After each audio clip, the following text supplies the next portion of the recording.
Nvidia GeForce RTX 5090 rumored to feature 448-bit memory bus. This sounds real. This actually sounds like it's the real deal.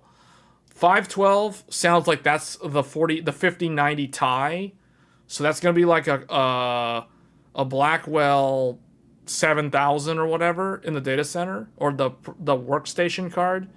So I don't think we're gonna be getting a 512-bit from Nvidia for consumer GPU. I think we're gonna get most likely a 448 at best as a 5090 for like $2,000. I think that's what's gonna happen, because the 512-bit is the full enabled die. That's not what they're gonna sell at launch. I can pretty much guarantee you that. So 512-bit is the Ti, 448 is the non-Ti. Here's a CPU. We'll use the CPU as an example. He knows the die. Okay, he knows the die size. But he doesn't know like how they're gonna chop it up. Meaning he doesn't know how they're gonna market segment. Like, are they gonna chop 20%? Are they gonna chop 15%? Are they gonna chop 30% off? And call it a 5090, call it a 5080, whatever. Like, he doesn't know that.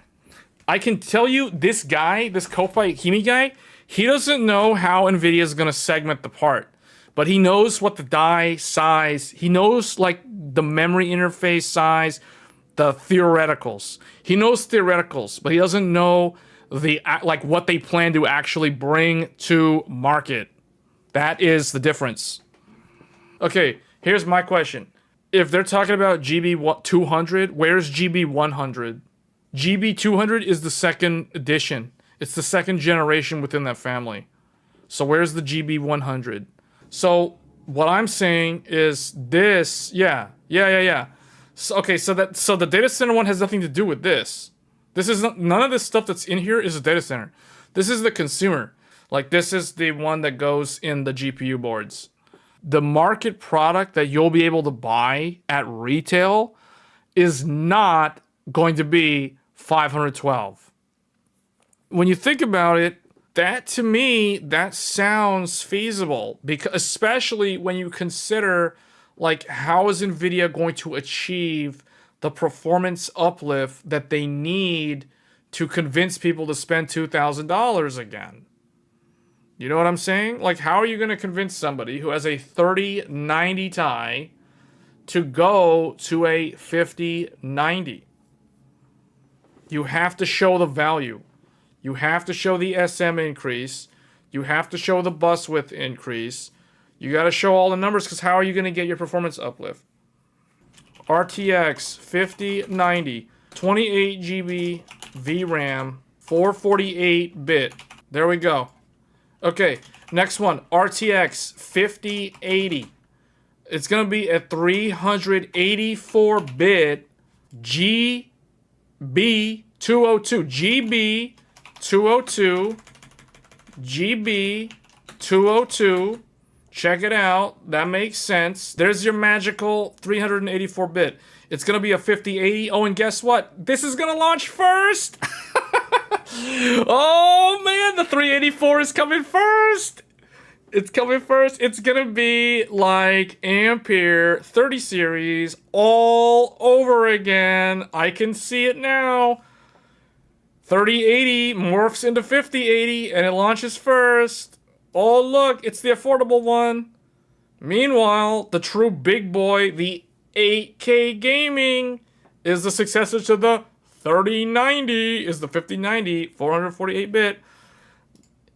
Do we need to segment this even further? Because we already know, like, okay, if 512... Okay, this is what I think is going to happen, guys. There you go. No one thought of this. No one thought of that. Everyone's like, oh... The 5080 has to be 256-bit bus. Nobody said the 5080 has to be 256-bit bus. If you're looking at 4080 and you're thinking that the 5080 has to be a 256-bit bus, you're not thinking about it correctly. What's the bus on a 3080 Ti? What's the bus on a 3080 Ti?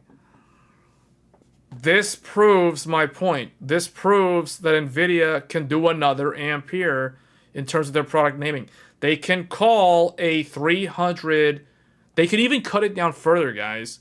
They could do a 320-bit 5080 if they wanted, and it'll beat a 4090. Rest assured, Nvidia will make it such that the reality is the 5080 will defeat the 4090 in everything, in rasterization, in power efficiency, in ray tracing performance.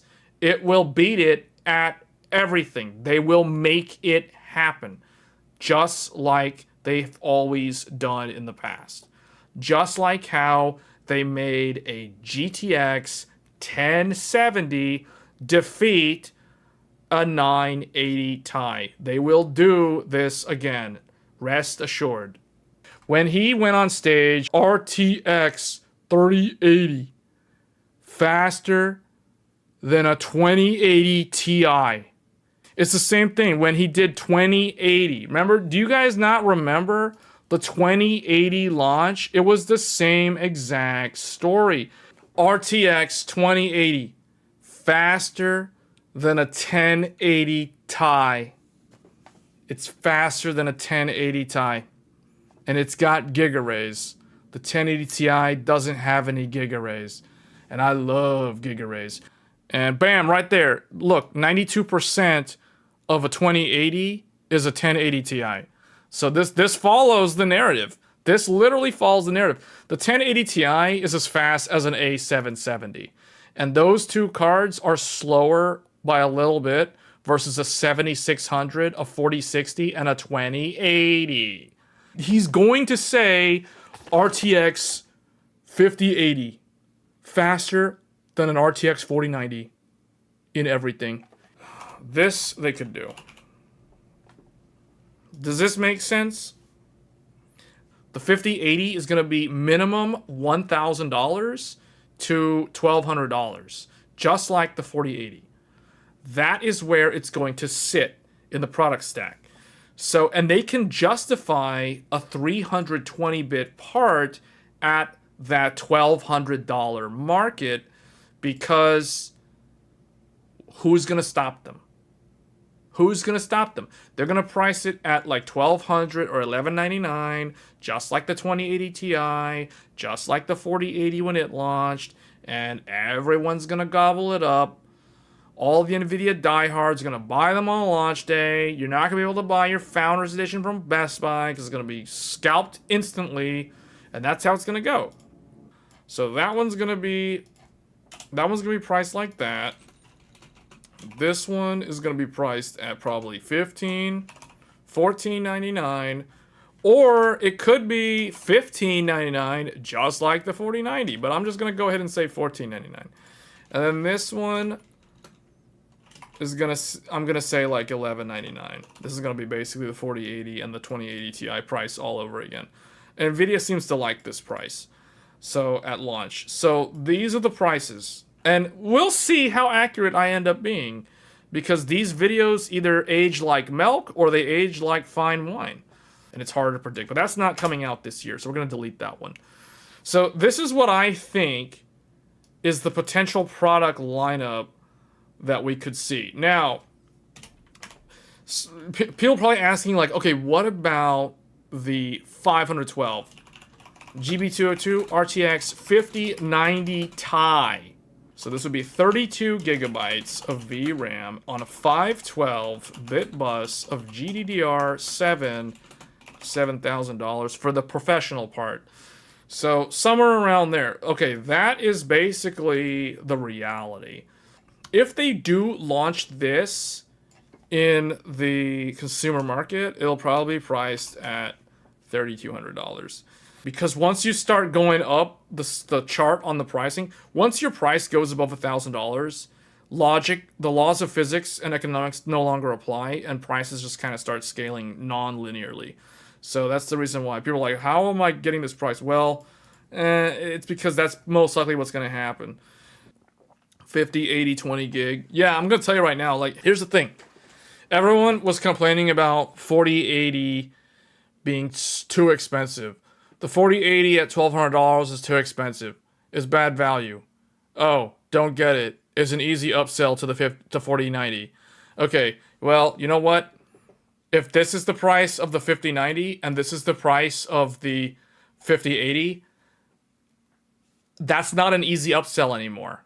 You see what I'm saying? Like, if Nvidia does this, it's like only the most die-hard Nvidia fanboys who absolutely must play at 4K resolution on an OLED or whatever, like, those are the guys that are gonna buy, they're gonna wail for this part.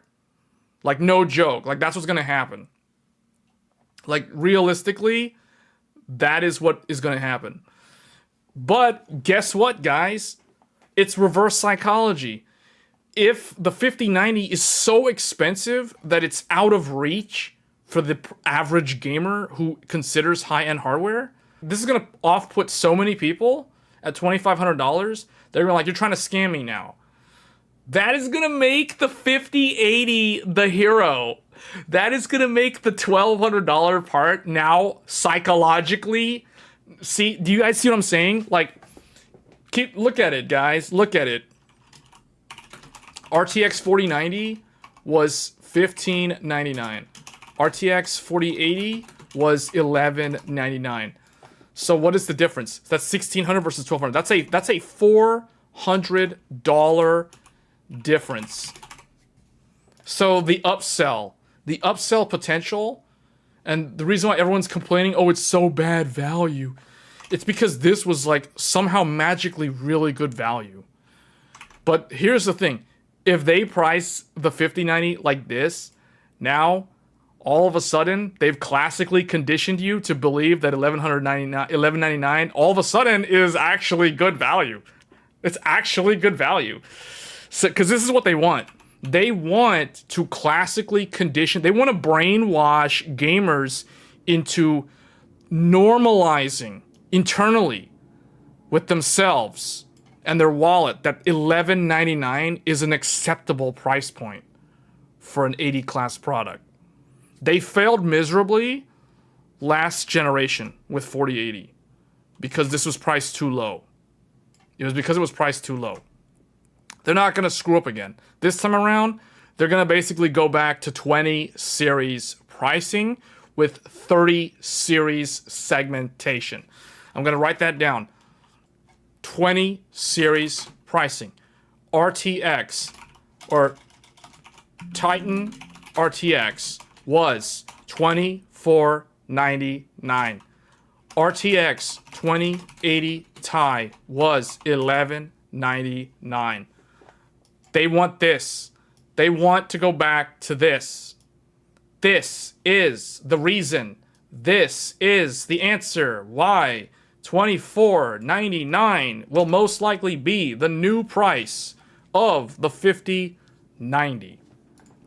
This is what I mean when I say return to 20 series pricing. 20 series pricing.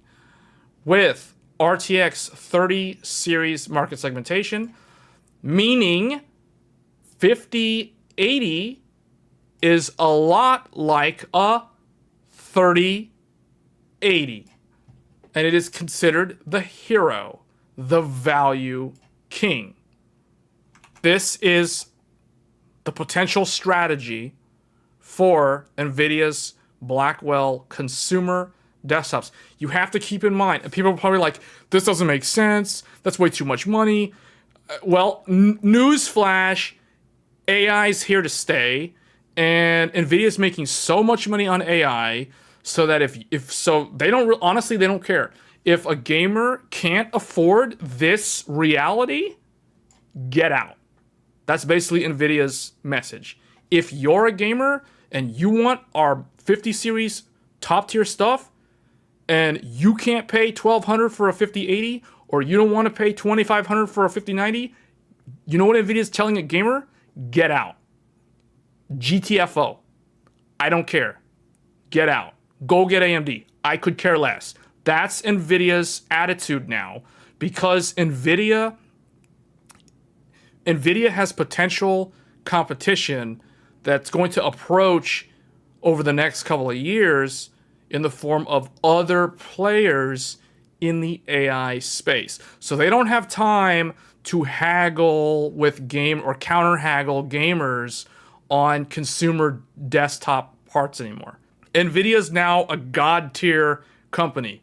They don't care if a gamer can't afford $1,200 or $2,500 for their GPU. They literally could care less. That's the reality. Seriously, that is the reality. And if you're not on board with that, then unfortunately, Nvidia's not the brand for you. And that is the truth. That is the hard, cold reality.